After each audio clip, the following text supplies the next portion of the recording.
গৌৰৱ গগৈয়ে অসমৰ জনগণক বুজি নাপায়। অসমৰ খিলঞ্জীয়া জনগণ যোৱাকালি মই লক্ষ্য কৰিছোঁ শংকিত। আজি চবতকৈ বেছি যদি কোনোবাই ফূৰ্তি পাইছে এই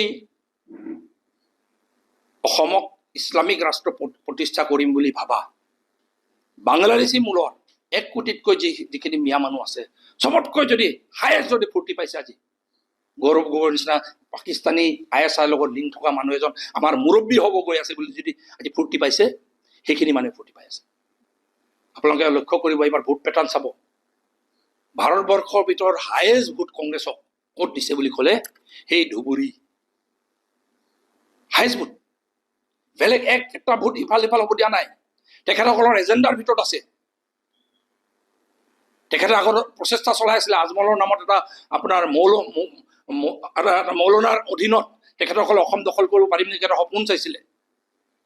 যেতিয়া দেখিলে নাই দাৰিয়া মানুহক লৈ নোৱাৰি, দাড়ি টুপি পিন্ধা মানুহক লৈ নোৱাৰি, তো সন্মুখত চেহেৰা অসমীয়া, চেহেৰা খিলঞ্জীয়া, কিন্তু পাকিস্তান ISI মৌলবাদী শক্তি, জেহাদী শক্তি, বাংলাদেশী ISI মৌলবাদী জেহাদী শক্তি, তেখেতসকলৰ এজেণ্ডা ফুলফিল কৰিব পাৰা, তেখেতসকলৰ হৈ কাম কৰা মানুহ এজন যদি আমি পাতিব পাৰোঁ আমি সফল হ'ম বুলি এতিয়া উৎসাহিত হৈ আজি যদি আপুনি লক্ষ্য কৰে আজি যোৱাকালিৰ পৰা চবতকৈ যদি ফূৰ্তি কৰিছে সেই চৰ চাপৰি অঞ্চলবোৰ বেছি ফূৰ্তি কৰি আছে। আৰু সেইটোৱে মই ভাবোঁ অসমৰ জনগণ আগত যেনেকৈ অসম আন্দোলনৰ সময়ত অসমক স্বাধীনতাৰ কালৰ পৰা যেনেকৈ যুদ্ধ চলি আছে সেই আগ্ৰাহন, বাংলাদেশী মূলৰ মিয়াৰ যিটো আগ্ৰাহন, অসমক দখল কৰাৰ আগ্ৰাহন, বাংলাদেশৰ এতিয়া যোনটো আপোনালোকে চাব যে খুব বেছি প্ৰমিনেণ্টলি চিকেন নেক কাটি দিয়া, উত্তৰ পূৰ্বাঞ্চলক পৃথক কৰি বাংলাদেশৰ অংগ কৰাৰ যিটো সপোন আছে সেই সপোনৰ বিৰুদ্ধে যুঁজিব। আৰু সেই সপোন কেতিয়াও অসমত বাস্তৱ দিয়া নহ'ব। উত্তৰ পূৰ্বাঞ্চলৰ খিলঞ্জীয়া মানুহ আৰু অসমৰ খিলঞ্জীয়া মানুহে যেনেকৈ শৰাইঘাটত মোগলক যেনেকৈ শৰাইঘাটত যুদ্ধ কৰি শেষ কৰি ইয়াৰ পৰা ঘূৰাই পঠিওৱা হৈছিলে, গৌৰৱ গগৈ এই মুখা জিহাদী মুখা আৰু গৌৰৱ গগৈ মই ভাবোঁ যেনেকৈ মানস লৈ আহি অসমক যেনেকৈ শেষ কৰাৰ ষড়যন্ত্ৰ চলাইছিলে মদন বৰফুকনে, গৌৰৱ গগৈয়ে পাকিস্তানী ISI এজেণ্ট, মৌলবাদী শক্তি, জেহাদী শক্তি, বাংলাদেশী মৌলবাদী জেহাদী শক্তিৰ পক্ষত থিয় হৈ অসমখনক ইছলামিক ৰাষ্ট্ৰ হিচাপে গঠোৱাৰ যিটো ষড়যন্ত্ৰত লিপ্ত হৈছে কেতিয়াও সফল হ'ব নোৱাৰে। আৰু আমি উফৰাই পঠাম অসমৰ খিলঞ্জীয়া মানুহে। গৌৰৱ গগৈক আসাম প্ৰদেশ কংগ্ৰেছ কমিটিৰ সভাপতি পতাটো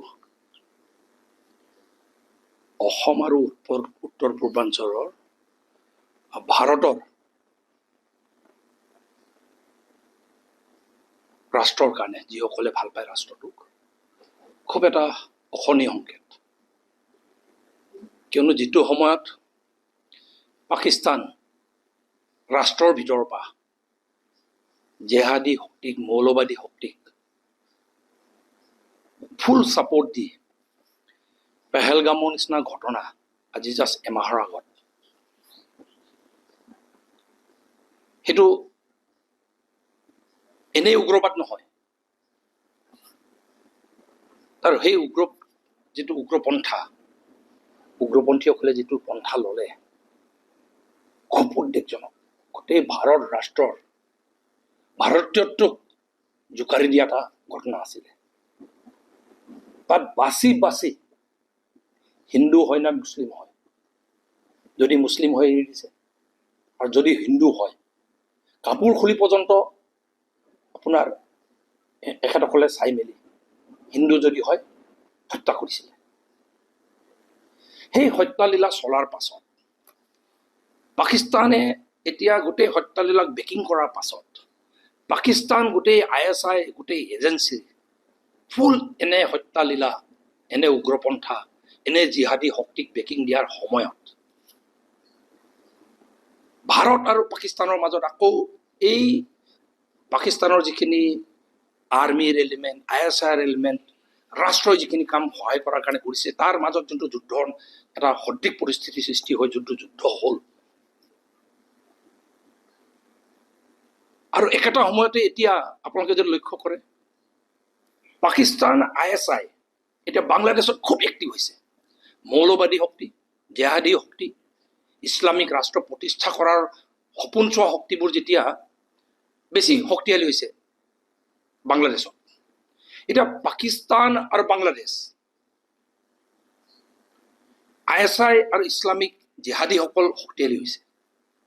তাৰপাছত চাইনাৰ লগত নেক্সাছ এটা লিংক আপ কৰি চাইনাৰ শক্তি লগত লৈ উত্তৰ পূৰ্বাঞ্চলক এতিয়া বাংলাদেশৰ পৰা বাৰে বাৰে বাৰে বাৰে আৱাজ উঠি আছে চিকেন নেক, উত্তৰ পূৰ্বাঞ্চলক ভাগ কৰি দিব, ইয়াত ভাৰতবৰ্ষৰ পৰা পৃথক কৰি দিব। তাৰমানে কি উত্তৰ পূৰ্বাঞ্চলক বাংলাদেশৰ অংগ হিচাপে ব্যৱহাৰ কৰি এতিয়া বাংলাদেশীসকলে সপোন চোৱা আৰম্ভ কৰিছিল। আৰু বাংলাদেশী কোনে সপোন চাইছে?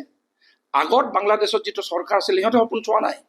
এতিয়া যিসকল মৌলবাদী জিহাদী শক্তিয়ে বাংলাদেশ চৰকাৰ দখল কৰিছে, তেখেতসকলে নতুনকৈ মহম্মদ ইউনুছৰ নেতৃত্বত চাইনাত গৈ চাইনাৰ লগত চাইনাৰ সহায় লৈ এতিয়া গোটেই প্ৰক্ৰিয়াটোত আপুনি যদি চাই, এইকেইদিন আপোনালোকে বাৰে বাৰে খবৰ পাই আছে ISI খুব এক্টিভ হৈছে বাংলাদেশত। সেই সময়ত এই নেক্সাছটো এক্টিভ হোৱাৰ সময়ত ডাইৰেক্ট পাকিস্তান ISI লগত কানেকশ্যন থকা ব্যক্তি এজনক অসমত যদি উত্তৰ পূৰ্বাঞ্চলৰ মূল যিটো ৰাজ্য অসম, মূল ৰাজ্য, আৰু যিটো ৰাজ্য 1 কোটিতকৈ অধিক বাংলাদেশী মূলৰ মিয়া মুছলমান আছে, য'ত আপোনাৰ ISI এক্টিভিটিবোৰ, জেহাদী এক্টিভিটিবোৰ য'ত একদম ফাৰ্টাইল গ্ৰাউণ্ড, আৰু সেই সময়তে ডাইৰেক্ট ISI পাকিস্তানৰ লগত কানেকশ্যন থকা, ISIৰ লগত কানেকশ্যন থকা, ঘৈণীয়েকে য'ত পৰিবাৰে য'ত ISIৰ পৰা ডাইৰেক্ট দৰমহা লোৱা, পাকিস্তান ৰাষ্ট্ৰৰ ফুল বেকিং থকা ব্যক্তি এজনক অসমৰ মুখ্যমন্ত্ৰী বা মুৰব্বী যদি পাতিব পাৰে, তেতিয়াতো বাংলাদেশী জেহাদী শক্তি, পাকিস্তানী জেহাদী শক্তিসকলৰ যি প্লেন এটা আছিলে, মই ভাবোঁ এইটো এটা কনস্পিৰেচি, এইটো এটা ষড়যন্ত্ৰ। আজি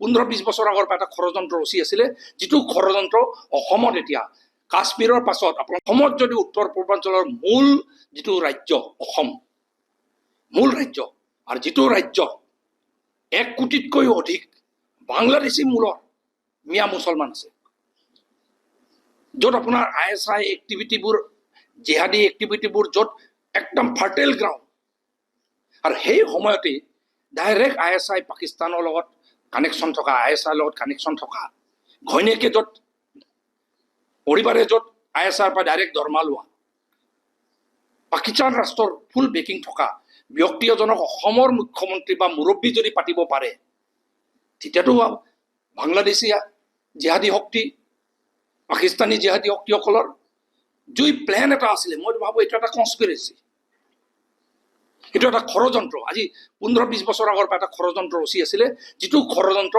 অসমত এতিয়া কাশ্মীৰৰ পাছত আপোনালোকে সদায় হাইয়েষ্ট মুছলিম পপুলেশ্যন যদি আছে কাশ্মীৰৰ পাছত ছেকেণ্ডটো হ'ল অসম, গোটেই ভাৰত ৰাজ্যবোৰৰ। আৰু এনেকুৱা এটা ৰাজ্যত কাশ্মীৰত যিটো চিটুৱেশ্যন এতিয়া কৰি থৈছে, আৰু উত্তৰ পূৰ্বাঞ্চল যদি ডিষ্টেবিলাইজ কৰিব লাগে, অসমৰ শাসনভাৰ ISIৰ লগত কানেকশ্যন থকা, জেহাদী শক্তিৰ প্ৰতি কোমল মন থকা ব্যক্তি এজনক যদি ইয়াত মুৰব্বী পাতি ল'ব পৰা যায়, তেতিয়া তেখেতসকলৰ যিটো গেম প্লেন, যিটো একদম গেম প্লেন, এইটো সহজে নল'ব।